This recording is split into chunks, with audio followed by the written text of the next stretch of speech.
আসসালামু আলাইকুম দর্শক মন্ডলী, সবাইকে আমন্ত্রণ। আজকে নতুন একটা প্রেডিকশন নিয়ে আপনাদের মাঝে হাজির হয়েছি। নতুন বলতে ভুল হবে। বাংলাদেশ এবং শ্রীলঙ্কার মধ্যকার তৃতীয় ওডিআই ম্যাচটি বাংলাদেশ সময় দুপুর ৩টায় অনুষ্ঠিত হবে শ্রীলঙ্কার পাল্লেখালে স্টেডিয়ামে। এই ম্যাচের বিস্তারিত আলোচনা করব। প্রেডিকশনে কে আজকের ম্যাচে জয়লাভ করবে এবং কে কে সবচেয়ে বড় কথা, চলুন আমরা মূল প্রসঙ্গে যাই। যেহেতু বাংলাদেশ এবং শ্রীলঙ্কার এটা হলো আলোকিত হলো ফাইনাল ম্যাচ, এই ম্যাচের উপরে নির্ভর করবে বাংলাদেশ সিরিজ জয়লাভ করবে না শ্রীলঙ্কা জয়লাভ করবে। এই ম্যাচে যদি আমরা পিচ রিপোর্টটা খেয়াল করি, সেক্ষেত্রে এখানে কিন্তু ৩০০-র অধিক রানের স্কোর রয়েছে এবং ৩৮১ রানেরও ইনিংস রয়েছে। অর্থাৎ বেশিরভাগ ম্যাচে হলো ৩০০-এর মধ্যে রান আছে। অবশ্যই বাংলাদেশি ব্যাটসম্যানদের জন্য খুব চ্যালেঞ্জ হবে রান করার ক্ষেত্রে, এবং রান তাড়া করে জয়ের মানসিকতা নিয়ে মাঠে নামতে হবে। যেখানে হলো একই পিচে পাল্লেখালে স্টেডিয়ামে স্পিনারদের সাথে হলো পেসাররা বেশি ভালো করবে। আর এখানে হলো এই মাঠের পিচ রিপোর্ট লাস্ট ৫ ম্যাচের যদি ফলাফল দেখি, সেখানে হলো যারা পরে ব্যাটিং করছে অর্থাৎ টস জিতে ফিল্ডিং করার সিদ্ধান্ত নিচ্ছে, তারা হলো জয়লাভ করেছে বেশি লাস্ট ৫টি ম্যাচের ফলাফল যেটা সেটাই।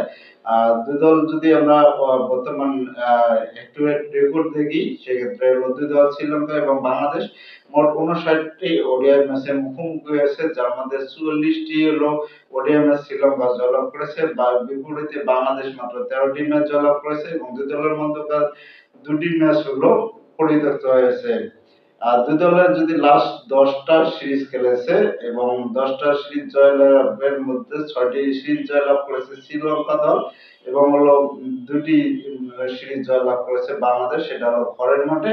আজকে যদি শ্রীলঙ্কার বিপক্ষে বাংলাদেশ জয়লাভ করতে পারে, সেটা হলো অন্যরকম একটা ইতিহাস হবে। শ্রীলঙ্কার ঘরের মাঠে এখনো বাংলাদেশ ওডিআই ম্যাচ সিরিজ জিততে পারেনি। আজকে যদি জিততে পারে, সেটা একটা রেকর্ড হয়ে দাঁড়াবে।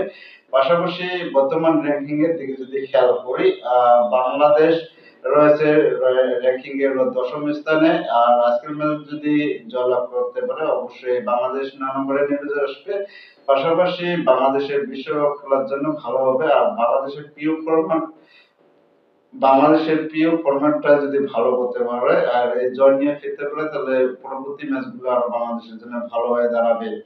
আপনাদেরকে বলে দিলাম, এখানে হলো যারা পেসার তারা হলো সুবিধাটা বেশি হবে। এটা অবশ্যই ব্যাটিং সর্ব উইকেট, অর্থাৎ টসটাই বড় ফ্যাক্টর। যারা টস জয় লাভ করবে এবং টস জিতে ফিল্ডিং করার সিদ্ধান্ত নেবে, তাদের সিদ্ধান্তটা হলো চমৎকার হবে। সেক্ষেত্রে তাদের জয় সম্ভাবনা থাকবে এই ম্যাচে ৬০%। আর শক্তিমত্তার বিষয়ে সবকিছুই যদি অন কন্ডিশনে শ্রীলঙ্কা এগিয়ে থাকে, তারপর বাংলাদেশ দ্বিতীয় ম্যাচে যেভাবে কামব্যাক করেছে, সেই ম্যাচে যদি হলো ভুলগুলো সূত্রে আবার এই ম্যাচে দারুণ কিছু করে, দ্বিতীয় ম্যাচে যদিও অনেক ক্যাচ মিস করার পরও বাংলাদেশ জয়লাভ করেছে। আজকে এরকম কিছু করা যাবে না যে ক্যাচ মিস বা ভুল কোনো সিদ্ধান্ত, না তো হাত ফসকে যাবে এই ম্যাচটিও। প্রথম ওডিআই ম্যাচটা বাংলাদেশ যেভাবে হেরেছে, জয় নিশ্চিত ম্যাচটি শেষ পর্যন্ত হেরতে হয়েছে রেকর্ড করে মাত্র ৫ রানে ৭ উইকেট হারিয়ে। সেই ম্যাচটি নিয়ে অনেক আলোচনা সমালোচনা হয়েছে এবং একটি ম্যাচ জয়ের মাধ্যমে সেই সমালোচনাটা থেমে গেছে। আজকে যদি আবার বাংলাদেশ জয়লাভ করতে পারে, তাহলে হলো সবাই উদযাপন করবে বাংলাদেশকে নিয়ে। আপনারা ভক্ত সমর্থক যারা আছেন, সবাই অবশ্যই এই ম্যাচটি উপভোগ করবেন। অবশ্যই একটা হাই ভোল্টেজ ম্যাচ হতে চলেছে বাংলাদেশ এবং শ্রীলঙ্কার জন্য।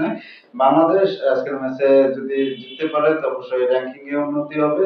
আর শ্রীলঙ্কার জন্য পাশাপাশি সিরিজটা জয়লাভ করবে ঘরের মধ্যে, এটাও একটা রেকর্ড হয়ে যাবে। আপনাদের মোটামুটি আমি পিচ রিপোর্ট সবকিছু দিয়ে দিলাম। আর বাংলাদেশ আজকে জয় লাভ করবে ইনশাল্লাহ। শুভকামনা বাংলাদেশ টিমের জন্য। সাথে থাকবেন। ধন্যবাদ সবাইকে। ভালো থাকবেন, সুস্থ থাকবেন। আল্লাহ হাফেজ।